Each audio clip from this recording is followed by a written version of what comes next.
Hi everyone, this is Chandra Chaudhary और आज हम करेंगे क्लास 12th बायोलॉजी और आज हम नेक्स्ट यूनिट को स्टार्ट करने जा रही हूँ, दैट इज़ इकोलॉजी। और जो आज का वेरी फर्स्ट चैप्टर है that is organisms and population. और आज हम इसका करेंगे वेरी फर्स्ट लेक्चर नंबर 1। तो लेक्चर नंबर 1 में आज हम किन किन बातों को डिस्कस करने वाले हैं, क्या क्या आज के की पॉइंट्स रहने वाले हैं। तो आज हम सीखेंगे सबसे पहली बात इकोलॉजी है क्या, इसकी क्या डेफिनेशन है और उस डेफिनेशन की मीनिंग को मैं बहुत डिटेल में आप लोगों को समझाऊंगी ताकि आप लोगों को समझ में आ जाएगा। नेक्स्ट हम डिस्कस करेंगे लेवल ऑफ ऑर्गेनाइजेशन, ये क्या है इकोलॉजी के टर्म्स में, ये भी समझ में आप लोगों को आ जाएगा। नेक्स्ट है बायोम्स के बारे में हम पढ़ेंगे और क्या उसका डिस्ट्रीब्यूशन है, आपकी NCERT में उसका डायग्राम दिया है जिसको देखने से आपको समझ में कुछ भी नहीं आएगा कि वो है क्या, बट मैं आपको इजीली उसको समझाने वाली हूँ। आफ्टर दैट हम पढ़ेंगे अबायोटिक फैक्टर्स। तो at the end of this video आपको इतने सारी चीज़ों के बारे में नॉलेज हो जाएगी। तो चलिए बिना किसी देरी के स्टार्ट करते हैं आज की वीडियो लेक्चर। और पहला जो हमारा की पॉइंट है इकोलॉजी, वहाँ से स्टार्ट करते हैं। तो देखिए इकोलॉजी एक बहुत ब्रॉड मीनिंग टर्म है और इसका जो एक टर्म है वो दिया किसने था, तो इकोलॉजी जो टर्म है वो दिया था अर्नस्ट हैकेल ने, इन्होंने ये टर्म दिया था। अब बात करूं इकोलॉजी की मीनिंग की, तो यहाँ पर पहले मैं डेफिनेशन लिख लेती हूँ, फिर उस डेफिनेशन को एक्सप्लेन करूँगी। तो इकोलॉजी है क्या, ecology is the study of interaction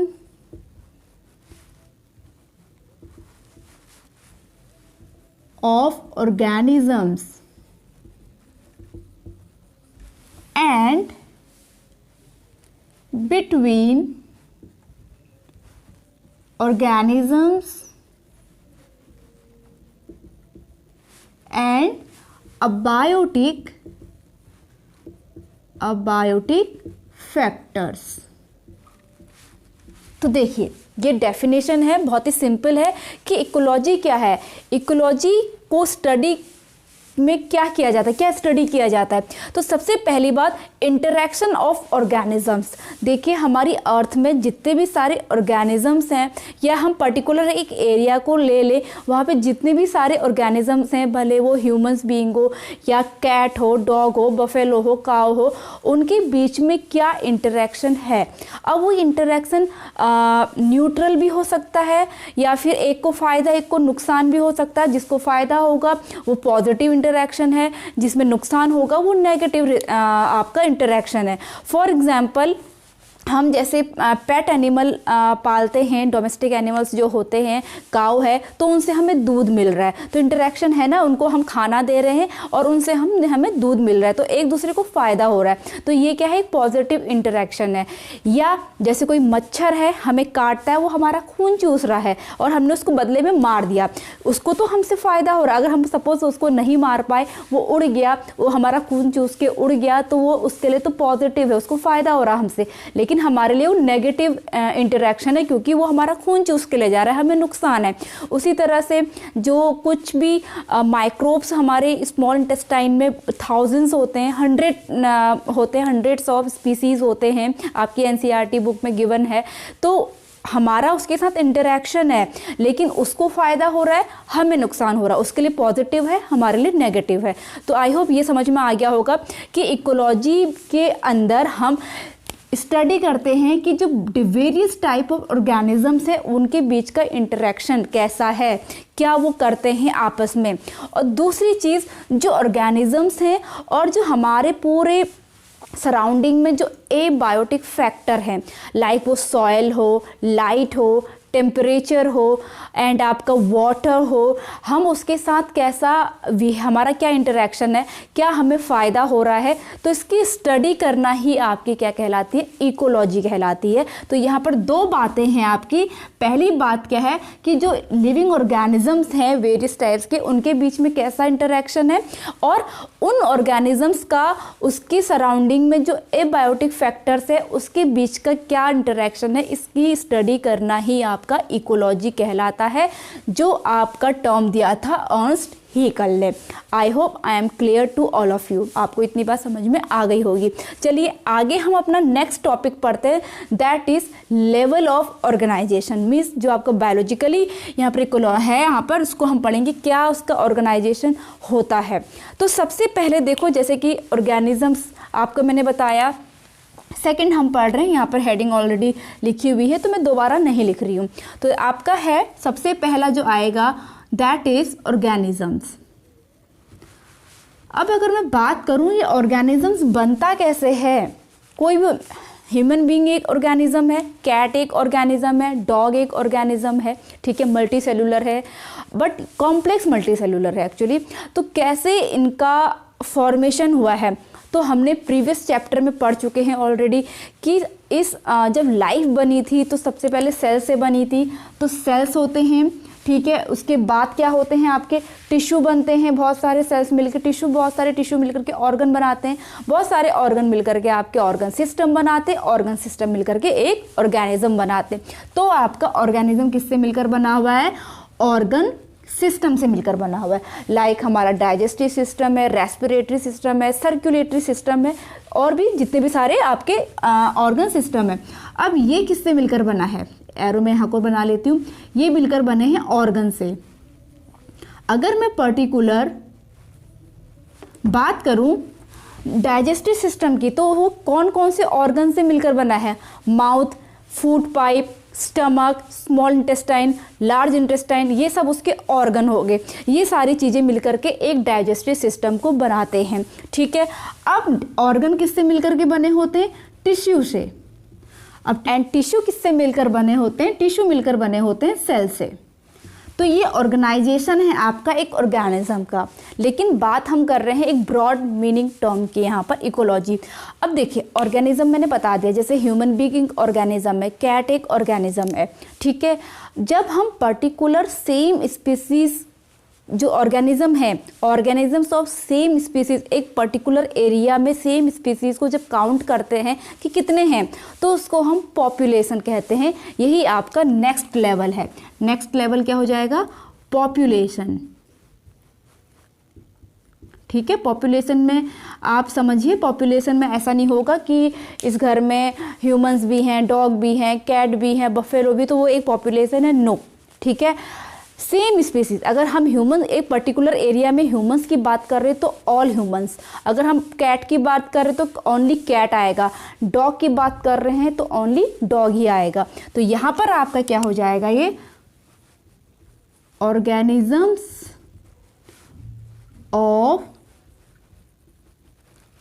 same species, ठीक है, ऑफ एन एरिया, और ऑल्सो जो सेम स्पीसीज है वो आपस में मेटिंग भी करते हैं, ठीक है, एंड इंटरैक्टिंग या फिर रिप्रोडक्शन भी वो करेंगे आपस में। ये ऐसा नहीं होगा कि एक पॉपुलेशन दूसरी पॉपुलेशन के साथ रिप्रोडक्शन करती है, कैट और डॉग के बीच में हम रिप्रोडक्शन नहीं करा सकते, ठीक है। तो आपकी पॉपुलेशन क्या होगी, सेम स्पीसीज कि किसी भी एरिया में सेम स्पीसीज को जब हम काउंट करते हैं तो पॉपुलेशन कहलाती है, और दूसरा जो आपस में इंटरैक्टिंग करते हैं और रिप्रोडक्शन करते हैं, ठीक है, समझ में आ गया। अब देखिए बहुत सारी पॉपुलेशन मिलकर, जैसे मैंने एक एरिया ले ली पर्टिकुलर, तो वहाँ पे किन किन स्पीसीज़ की पॉपुलेशन है, लाइक ह्यूमंस की कितनी पॉपुलेशन है, वहाँ पे जो पेट एनिमल्स हैं लाइक कैट की कितनी पॉपुलेशन है, डॉग की कितनी पॉपुलेशन है, बफेलो की कितनी पॉपुलेशन है, काऊ की कितनी पॉपुलेशन है, तो बहुत सारी पॉपुलेशन है, तो वो मिलकर बनाते हैं कम्युनिटी, ठीक है। तो ये इसका नेक्स्ट स्टेप क्या आ जाएगा, कम्युनिटी। तो कम्युनिटी में क्या आ जाएगा, ग्रुप ऑफ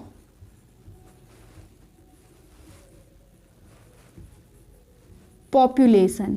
अब फॉर एग्जांपल पॉपुलेशंस में क्या क्या आ जाएंगे, पॉपुलेशंस में आप क्या आ जाएंगे, लाइक ह्यूमंस की पॉपुलेशन है, लाइक कैट की है, कैट एक स्पीसीज है, डॉग एक स्पीसीज है, काओ एक स्पीसीज है, ठीक है, वैसे बफेलो एक स्पीसीज है, हॉर्स एक स्पीसीज है। तो पर्टिकुलर एरिया में इन सारी स्पीसीज की जो पॉपुलेशन हम सब चीज़ को मिलाएंगे तो वो कहलाता है आपका कम्युनिटी, ठीक है। ओके, नाउ जब यही कम्युनिटी अपने सराउंडिंग के एबायोटिक फैक्टर के साथ इंटरैक्टिंग करती है तब वो कहलाता है इकोसिस्टम। तो नेक्स्ट स्टेप आपका आएगा इको सिस्टम। ये क्या है आपका, जब कम्युनिटी इंटरैक्ट करती है किसके साथ, अबायोटिक फैक्टर्स के साथ। ये बहुत इंपॉर्टेंट है एबायोटिक फैक्टर्स, ठीक है, अभी आपको बताऊंगी क्या चीज़ है। तो आपके जब कम्युनिटी अपने सराउंडिंग के एबायोटिक फैक्टर के साथ इंटरैक्टिंग करती है तो कहलाता है इकोसिस्टम। अब इंटरैक्टिंग करती क्या मतलब है, देखिए एबायोटिक फैक्टर ना बहुत इंपॉर्टेंट है। एबायोटिक फैक्टर होते क्या हैं, लाइक मैंने कहा आपकी लाइट है, आपका टेम्परेचर है, आपकी सॉइल है और वाटर है।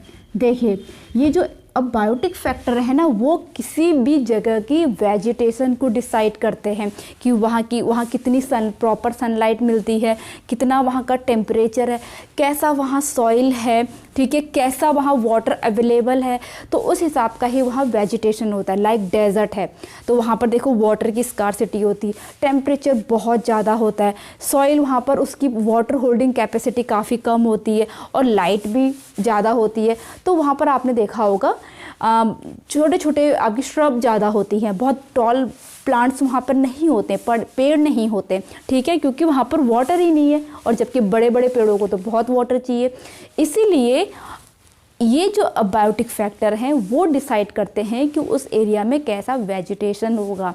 अब जैसा वेजिटेशन होगा वैसे ही वहाँ पर एनिमल्स होंगे, ठीक है। अगर सपोज़ किसी एरिया में बहुत कम वेजिटेशन है तो क्या वहाँ पर ज़्यादा अमाउंट में एनिमल्स पाए जाएंगे या वेरियस टाइप्स ऑफ एनिमल्स वहाँ पर पाए जाएंगे?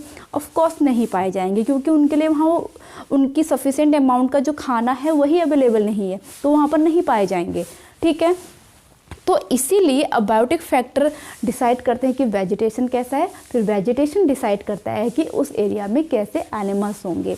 आई होप आपको ये समझ में आ गया होगा। इसीलिए जो कम्युनिटी है अपने एबायोटिक फैक्टर के साथ जो उनका रिलेशनशिप है या इंटरेक्शन जो करते हैं वो कहलाता है आपका इकोसिस्टम। क्लियर है। अब इकोसिस्टम के बाद जो नेक्स्ट टर्म आता है दैट इज कॉल्ड बायोम। अब बायोम क्या है, कोई हमने बड़ी एरिया ले ली और वहाँ पे बहुत सारे इकोसिस्टम है सपोज, ठीक है, तो क्या है आपकी इकोसिस्टम है, बहुत सारे इकोसिस्टम। बट यहाँ पर एक कंडीशन है। कंडीशन क्या है कि वहाँ का टेम्परेचर, वहाँ की रेनफॉल और वहाँ का सॉइल वो कैसा हो, ऑलमोस्ट सेम हो तो वो एरिया बायोम कहलाता है, ठीक है। इतनी बात समझ में आई। बायोम कोई छोटी मोटी एरिया नहीं होती, बहुत बड़ी एरिया होती है बायोम, ठीक है। लेकिन वहाँ पे various type of ecosystem present होते हैं। बट वहाँ पर ये होता है कि वहाँ पर जो टेम्परेचर है, वहाँ पर जो बारिश हो रही है, वहाँ की जो सॉइल है वो ऑलमोस्ट सेम होती है उस एरिया की। बस इकोसिस्टम उसमें अलग अलग हो सकते हैं। एक्वेटिक भी वहाँ पर इकोसिस्टम हो सकता है अगर वाटर बॉडीज प्रेजेंट है, ठीक है। फॉरेस्ट अगर प्रेजेंट है तो फॉरेस्ट इकोसिस्टम वहाँ पर होगा। टेरेस्ट्रियल वहाँ पर जो भी है इकोसिस्टम होगा। तो वहाँ पर जो भी 3-4 वहाँ पर इकोसिस्टम प्रेजेंट होंगे, वहाँ पर टेम्परेचर, रेनफॉल, सॉइल जो है वो ऑलमोस्ट सेम होगी, उसे हम बायोम कहते हैं। क्लियर है। अब बहुत सारे बायोम मिलकर के क्या बनाते हैं, बायोस्फीयर बनाते हैं। तो नेक्स्ट पॉइंट आपका क्या जाएगा, लेवल बायोस्फीयर। तो यहाँ पर हमारा लेवल ऑफ ऑर्गेनाइजेशन ख़त्म होता है, ठीक है। अब जैसे कि बायोस्फीयर क्या है कि बायोम्स को मिलकर, ठीक है, बायोम्स मिलकर क्या बनाते हैं, जो बहुत सारे बायोम्स हैं वो आपका बायोस्फीयर बनाते हैं। चलिए यहाँ पर मैंने आपको एग्जाम्पल नहीं लिखाए हैं बायोम्स के एग्जाम्पल क्या होंगे, लाइक आपका टुंड्रा है, ठीक है। यहाँ पर टेम्परेचर बहुत कम होता है और यहाँ पर बारिश भी बहुत कम होती है, तो वो टुंड्रा होती है। बहुत एक्सट्रीम वहाँ पर हार्श कंडीशन वाली स्थितियाँ होती हैं। टुंड्रा है, डेजर्ट है आपका एक बायोम, ठीक है। और यहाँ पर हम ले सकते हैं ग्रासलैंड है, ग्रासलैंड एक बायोम है। और हम ले सकते हैं ट्रॉपिकल एक बायोम है, ट्रॉपिकल फॉरेस्ट जो होते हैं वो एक बायोम है। तो ये बायोम के क्या हो गए आपके एग्जाम्पल्स हो गए, ठीक है। चलिए तो इसको मैं रफ करने जा रही हूँ, आप लोग इसका स्क्रीनशॉट ले लीजिए। इसके बाद हम अपने थर्ड टॉपिक की ओर बढ़ेंगे, दैट इज़ जो ये बायोम्स मैंने अभी आपको समझाया है उसका डिस्ट्रीब्यूशन हम पढ़ेंगे, जो आपकी बुक में जो डायग्राम है वो गिवन है। तो आई होप आप लोगों ने इसका स्क्रीनशॉट ले लिया होगा। अगर कोई चीज़ आपको समझ में नहीं आएगी तो आप उसको कमेंट बॉक्स में डाल दीजिएगा, मैं उसको सॉल्व करने की पूरी कोशिश करूँगी। ओके, अब biome distribution with respect of rainfall and temperature, ठीक है। तो एक डायग्राम आपका बनाया हुआ है इस तरीके से, यहाँ आपकी है रेनफॉल और यहाँ है आपका टेम्परेचर, ओके।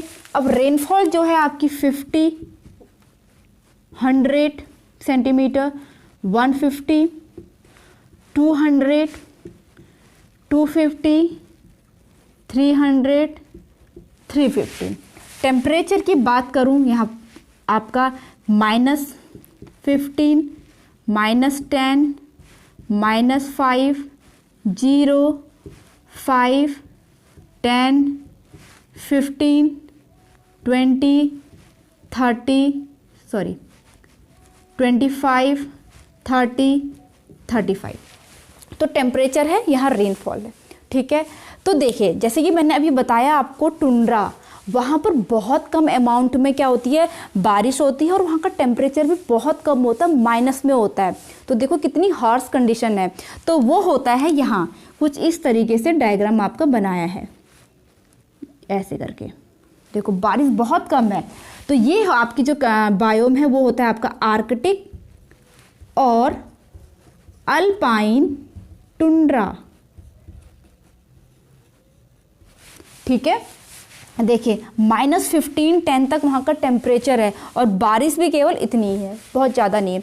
उसके बाद आपने देखा होगा इस लेवल पे वहाँ पर टेम्परेचर तो बहुत ज़्यादा है, डेजर्ट की बात कर रही हूँ, लेकिन बारिश बहुत कम है। तो वो आपका इस ढंग से है,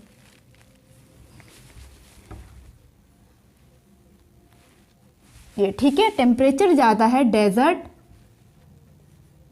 एंड उसमें बारिश देखो इतनी कम हो रही है, रेनफॉल बहुत कम है लेकिन टेम्परेचर उसमें ज़्यादा है। उसके बाद नेक्स्ट मैंने बताया था ग्रासलैंड। ग्रासलैंड क्या होते हैं, जहाँ पर बहुत ज़्यादा बड़े पेड़ नहीं होते, मतलब घास ही घास होती है, ठीक है। ग्रासलैंड है, वहाँ पर टेम्परेचर ज़्यादा होता है लेकिन एज़ कंपैरिजन टू डेजर्ट वहाँ पर बारिश थोड़ी ज़्यादा होती है, लेकिन और टेम्परेचर भी डेजर्ट के बराबर होगा, लेकिन वहाँ पर यह है कि थोड़ी बारिश ज़्यादा होती है इसलिए वहाँ पर घास उगती है। तो ये क्या है आपका ग्रासलैंड, ग्रासलैंड, ठीक है। उसके बाद नेक्स्ट आपका आता है यहाँ पर जहाँ पर टेम्परेचर ज़्यादा है और बारिश भी एवरेज होती है। आपका जो यहाँ पर टेम्परेचर और रेनफॉल है वो एवरेज लिया गया है एनुअल का, ठीक है, एनुअल एवरेज है। तो यहाँ पर आपका है टेम्परेट, जो इक्वेटर से थोड़ा ऊपर जो फॉरेस्ट पाए जाते हैं वो टेम्परेट फॉरेस्ट होते हैं, वहाँ पे टेम्परेचर ज़्यादा होता है, बारिश भी ठीक ठाक होती है। और जहाँ पर टेम्परेचर थोड़ा कम है, मीन्स 0 डिग्री से थोड़ा ज़्यादा होता है लेकिन कम है, ठीक है, इधर, और बारिश भी ठीक ठाक होती है, वो आपका आता है कोनीफेरस फॉरेस्ट, कोनीफेरस फॉरेस्ट। अब आपको पता होगा कोनीफेरस कैसे होते हैं, कोन लाइक, ताकि जो स्नोफॉल है वो पेड़ों पे ना अटके, उसकी लीफ में नीचे को गिर जाए, कोनीफेरस। एंड आपका at last tropical rain forest जो है वहाँ पर टेम्परेचर भी ज़्यादा होता है और वहाँ पर बारिश भी काफ़ी ज़्यादा होती है और सबसे ज़्यादा वेजिटेशन भी यहीं पे पाया जाता है। ये क्या है आपका ट्रॉपिकल फॉरेस्ट। ठीक है, तो आई होप आपको ये डिस्ट्रीब्यूशन समझ में आया होगा। ठीक है, तो इसका भी स्क्रीनशॉट ले सकते हैं। इसके बाद हम नेक्स्ट टॉपिक करेंगे अबायोटिक फैक्टर्स। तो ऐसे मैं रफ करने जा रही हूँ। आई होप आपको ये डायग्राम समझ में आ गया होगा। तो आपका क्वेश्चन आ सकता है, ये ड्रॉ बना करके कुछ भी पूछ सकता है इसलिए। ठीक है, तो पहली बात जैसे कि मैंने बताया आपके अबायोटिक फैक्टर्स कौन कौन से हैं। आपके लाइट होती है, सॉयल होता है, वाटर होता है एंड आपका टेम्परेचर होता है। लेकिन आपको इसको सीक्वेंस से पढ़ना है। सीक्वेंस इन द सेंस सबसे ज़्यादा इम्पॉर्टेंट मोस्ट रेवेलेंट कौन सा होता है, उसके बाद नेक्स्ट कौन सा होता है, फिर नेक्स्ट कौन सा होता है और नेक्स्ट कौन सा होता है। तो अगर मैं सीक्वेंस से बताऊं आपका, तो सबसे पहला जो होगा आपका टेम्परेचर। ठीक है, टेम्परेचर सबसे नंबर 1 पे आता है। ये बहुत इंपॉर्टेंट है। इसी पर बेस होता है कि कैसी वहाँ पर टेम्परेचर होगा तो कैसा वहाँ पर वेजिटेशन होगा और किस प्रकार के वहाँ पर फिर एनिमल्स होंगे। नेक्स्ट आपका आता है फिर वाटर, नेक्स्ट आता है आपका लाइट, आफ्टर दैट आता है सॉइल। ठीक है, ये आपके होते हैं अबायोटिक फैक्टर्स। अबायोटिक मतलब जिसमें लाइफ नहीं है। ठीक है, बहुत ईजी है। तो सबसे पहले हम बात करेंगे टेम्परेचर की। टेम्परेचर की बात करेंगे, जैसा कि मैंने कहा है मोस्ट इकोलॉजिकली रेवेलेंट है ये। पहला पॉइंट इसमें क्या आएगा, मोस्ट आपकी एनसीईआरटी में गिवन है इकोलॉजिकली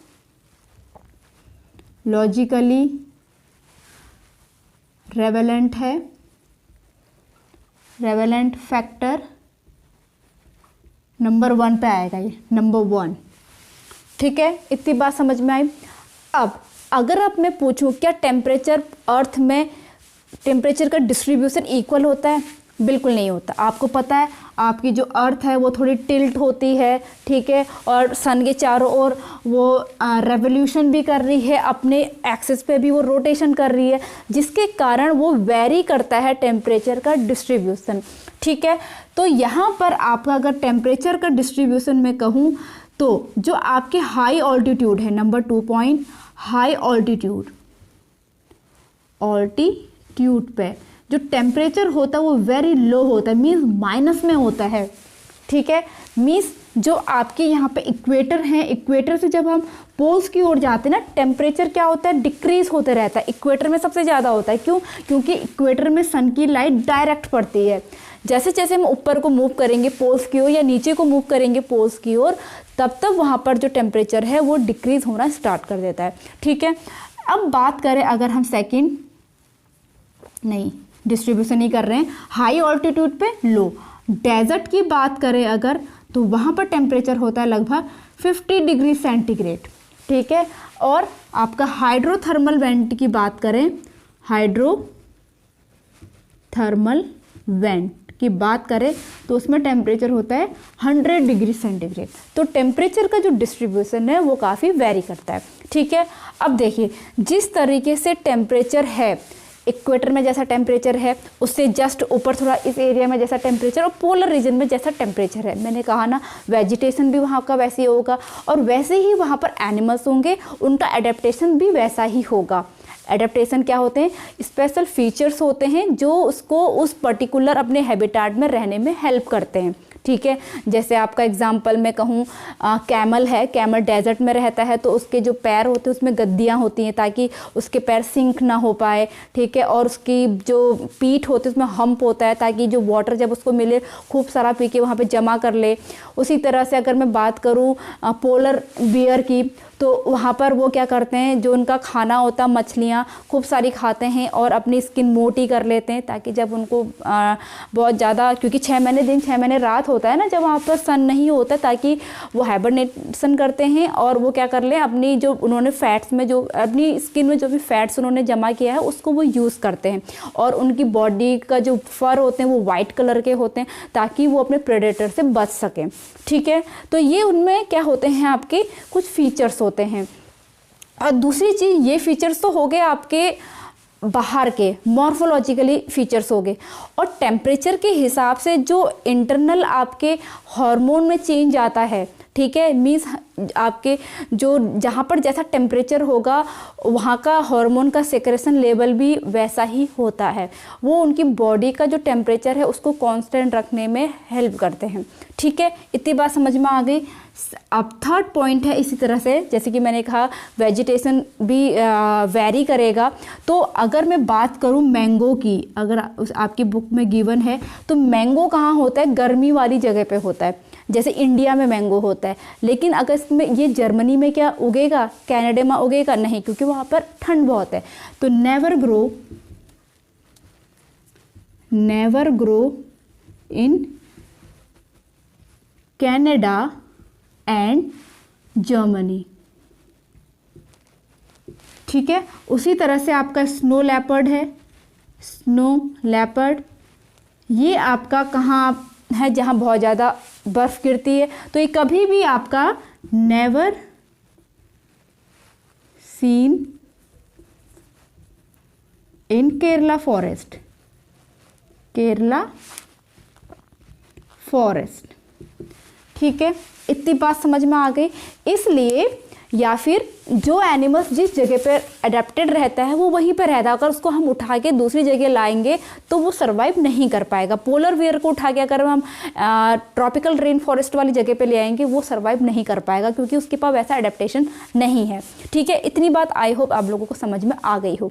लेकिन कुछ एनिमल्स ऐसे होते हैं जो वाइड रेंज ऑफ जो भी टेम्परेचर चेंज होता है उसको टॉलरेट कर सकते हैं और कुछ नहीं कर सकते हैं। इसका मतलब है जैसे कुछ कोल्ड ब्लडेड होते हैं, कुछ वार्म ब्लडेड होते हैं। वार्म ब्लडेड एनिमल्स क्या होते हैं, जो अपनी बॉडी का टेम्परेचर को कांस्टेंट रख पाते हैं। उन्हें कोई ज़्यादा फर्क नहीं पड़ता कि बाहर टेम्परेचर कितना कम हो रहा है। ठीक है, और उसी तरह से कुछ एनिमल्स ऐसे होते हैं कि जब बाहर का टेम्परेचर अप या डाउन होता है तो उनकी बॉडी में चेंजेस आते हैं, तो उनको अपनी जगह चेंज करनी पड़ती है, वो माइग्रेशन करते हैं। ठीक है, इतनी बात समझ में आई। तो इसके लिए दो टर्म यूज़ किए जाते हैं। नंबर 4 पॉइंट, पहला है आपका यूरीथर्मल और दूसरा है स्टेनोथर्मल। स्टेनोथर्मल। अब यूनिथर्मल क्या है, जो जैसे कि मैंने बताया can tolerate wide range of temperature. ठीक है, फॉर एग्जाम्पल आपके ह्यूमंस हैं, कैट, डॉग। ठीक है, सेकंड है आपका stenothermal, can tolerate narrow range of temperature, जो नहीं सह पाते, मीन्स जो कोल्ड ब्लडेड होते हैं। फॉर एग्जाम्पल पेंगुइन, पेंगुइन को उठा के यहाँ ले आओगे तो यहाँ नहीं ग्रो कर पाएगा वो। ठीक है, ओके। तो यहाँ पर टेम्परेचर में जो खास पॉइंट हैं आपकी एनसीईआरटी बुक में दिए हैं वो मैंने यहाँ पर लिखवा दिए हैं, टेक अ स्क्रीनशॉट। उसके बाद हम अपने नेक्स्ट टॉपिक की ओर बढ़ेंगे, दैट इज वाटर। तो आई होप आपने ये कर लिया होगा। नेक्स्ट पॉइंट है वाटर।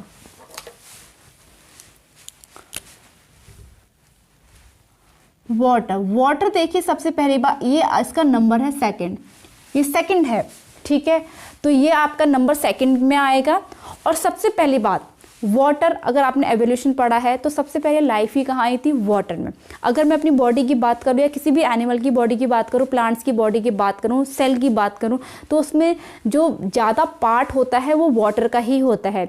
हमारी बॉडी वाटर से मिलकर बनी है, तो इसका मतलब है कि जो लाइफ ओरिजिनेट हुई है वो वाटर से हुई है। ठीक है, तो पहला पॉइंट यहाँ पर क्या आ जाएगा, लाइफ ओरिजिनेटेड,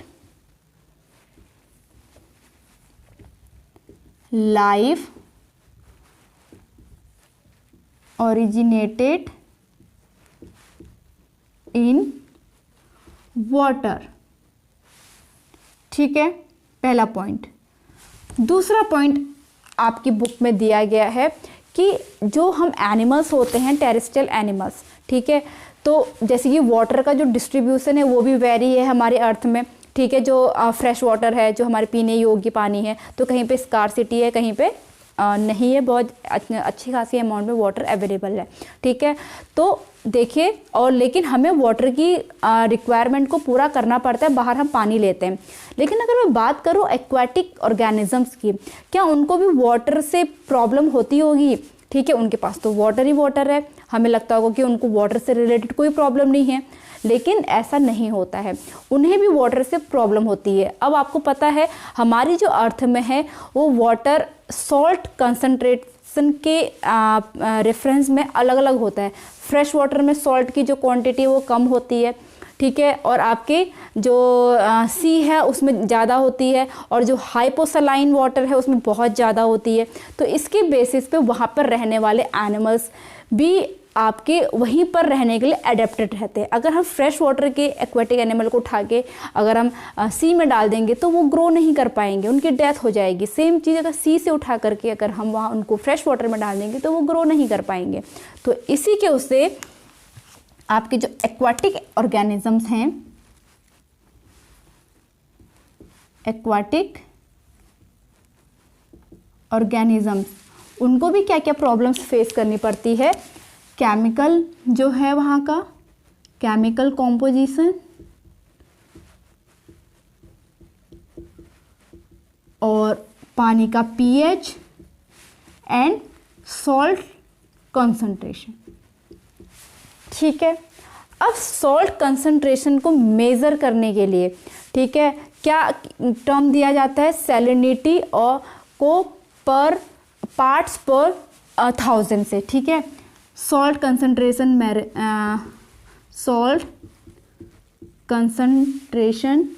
मेज़र,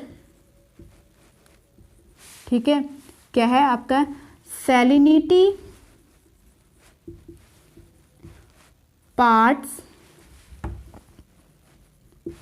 पर 1000, जिसको हम शॉर्ट में PPTB कहते हैं, ठीक है। अब आपकी बुक में कुछ डेटा है वो आपको लिखना है। जैसे इनलैंड मीन्स फ्रेश वाटर की बात करें, इनलैंड, तो वहाँ पर आपका मोर देन होता है 5 PPT। सी की बात करूं तो वहाँ पर आपका इक्वल होता है 30 to 35 PPT। और हाइपोसलाइन की बात करूं, हाइपोसलाइन की बात करूं तो वहाँ पर होता है आपका 100 PPT, ठीक है। इसकी बात समझ में आ गई?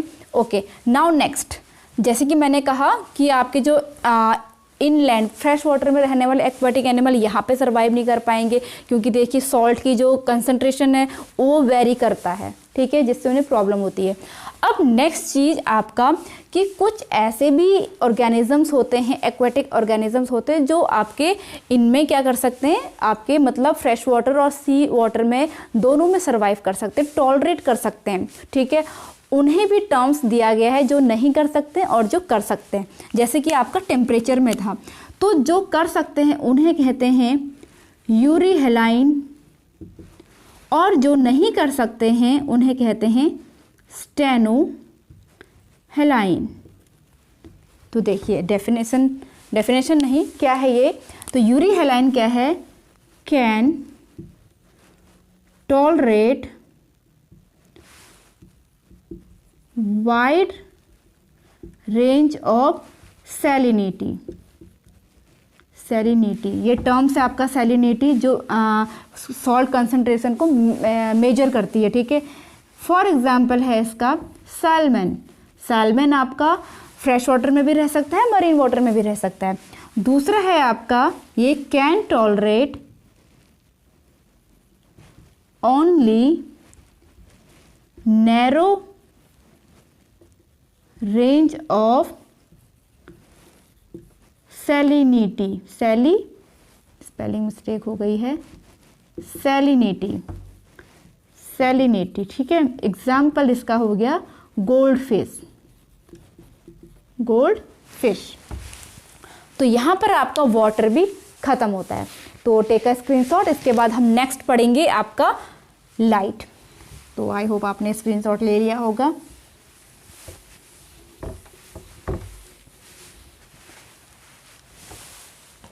नेक्स्ट है लाइट, ये 3rd नंबर पे आता है आपका लाइट, इसका नंबर 3rd है। तो देखिए अब लाइट की क्या इम्पोर्टेंस है। ओके, तो आपको पता है कि लाइट जब होगी तभी आपके जो प्लांट्स हैं वो फोटोसिंथेसिस की प्रोसेस को करेंगे और खाना बनाएंगे और अपने आप को वो खाना खिलाएंगे और हमें भी खिलाएंगे। ठीक है, मीन्स अगर लाइट है तभी खाना बनेगा, तभी वेजिटेशन है तो तभी एनिमल्स हैं। ठीक है, तो मीन्स सबसे पहला जो है आपका ये आ जाएगा फोटोसिंथेसिस। बिना लाइट के तो फोटोसिंथेसिस होगी ही नहीं, फोटोसिंथेसिस। सेकंड पॉइंट देखिए, जो एक्चुअली फ्लावर होते हैं ना, फ्लावरिंग टाइम जो होता है फ्लावर किसी भी प्लांट का फ्लावरिंग टाइम जो होता है, जब उन्हें सफिशिएंट अमाउंट में लाइट मिलती है, लाइट ड्यूरेशन जब ज़्यादा मिलती है, मतलब जितनी उनकी रिक्वायरमेंट होती है, तभी वो फ्लावरिंग करेंगे, अदरवाइज नहीं करेंगे। तो इस टर्म को बोला जाता है फोटो पीरियोडिज्म। ठीक है, क्या है आपका requirement of light for flowering फूल खिलने के लिए। ठीक है, नेक्स्ट पॉइंट है एनिमल्स के रेफरेंस में, एनिमल्स के लिए। तो देखिए अब आपने देखा होगा लाइट पे डिपेंडेंट करता है कि कब हमें सोना है, कब हमें जागना है। ठीक है, बट ये बात अलग होती है कि कुछ लोग जब लाइट नहीं होती तब सोते हैं, जैसे हम लोग हैं। कुछ एनिमल्स ऐसे होते हैं जैसी लाइट नहीं होती जाग जाते हैं, लाइट होती है तो सो जाते हैं, जैसे आपका आउल होता है। ठीक है, तो इसको बोला जाता है डायूर्नल राइदम। ठीक है, इसका रिलेशन किससे है, स्लीपिंग से, स्लीपिंग टाइम, पहला पॉइंट। दूसरा पॉइंट है रिप्रोडक्शन। ठीक है, जैसे ह्यूमंस का तो कोई ऐसा पर्टिकुलर सीजन नहीं होता है लाइट से, लेकिन लाइट से कोई इसका कनेक्शन नहीं है, लेकिन जो आपके और अदर एनिमल्स होते हैं उनमें सीज़न का बहुत फ़र्क पड़ता है। जैसे डॉग का एक पर्टिकुलर टाइम होता है, कैट का पर्टिकुलर टाइम होता है, तो इस तरीके से लाइट। तो यहाँ पर आपका रिप्रोडक्शन, उसी तरह से माइग्रेशन, मीन्स जब लाइट कम हो जाती है तो एनिमल्स माइग्रेट करना शुरू करते हैं, कहीं और जगह चले जाते हैं। जैसे ही उसकी एरिया में लाइट फिर से आ जाती है फिर वो वापस चले जाते हैं। और नेक्स्ट आपका आता है फोराइजिंग मतलब खाने का टाइम भी लाइट के अकॉर्डिंग ही होता है। हम रात को सोए में नहीं खाते हैं, ठीक है, दिन में खाते हैं। तो ये सब आपके किससे रिलेटेड है, एनिमल से रिलेटेड है, और ये दो प्लांट से रिलेटेड है। तो लाइट का ये इफेक्ट होता है। अब नेक्स्ट हम पढ़ेंगे सॉइल। सॉइल के बारे में कोई खास नहीं है, थोड़ा सा बस जानना है। देखिए सॉइल में क्या क्या चीज़ें डिपेंड करती हैं, सॉइल में ही आपके जो भी वेजिटेशन है वो हो रहा है। अब कैसा वेजिटेशन हो रहा है, वो सॉइल कॉम्पोजिशन, उसका कॉम्पोजिशन कैसा है, कैसी उसकी होल्डिंग, वाटर होल्डिंग कैपेसिटी है, इस पर, इन बातों पर डिपेंडेंट करती है वहाँ की वेजिटेशन। तो अगर मैं बात करूँ कि सॉइल जो फॉर्मेशन है वहाँ की क्लाइमेटिक कंडीशन पे, क्लाइमेटिक एंड वहाँ की जो वेदरिंग प्रोसेस है इस पर डिपेंड करता है, वेदरिंग प्रोसेस।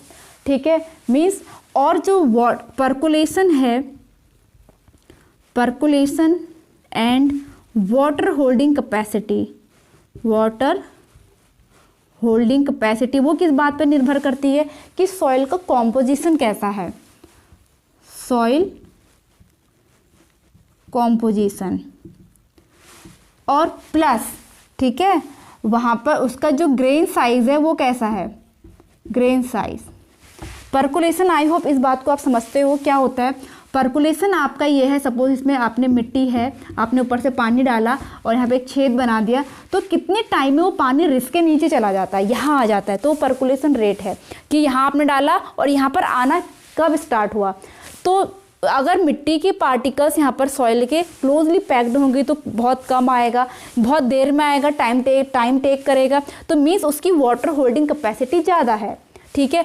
और जैसे सैंड वाली अगर यहाँ पर आप सॉइल रख दोगे तो जल्दी से पानी आ जाएगा, तो मीन्स यहाँ पर उसकी पर्कुलेशन रेट उसका काफ़ी कम है, ठीक है। और सॉइल में कैसी वेजिटेशन होगी, ये वहाँ पर मिनरल्स कैसा है, मिनरल्स कैसे हैं वहाँ पर, इस बात पर निर्भर करेगा, ठीक है। सॉइल का पीएच कैसा है, इस बात पर निर्भर करेगा। तो ये सब चीज़ें निर्भर करेंगी वहाँ का वेजिटेशन कैसा होगा।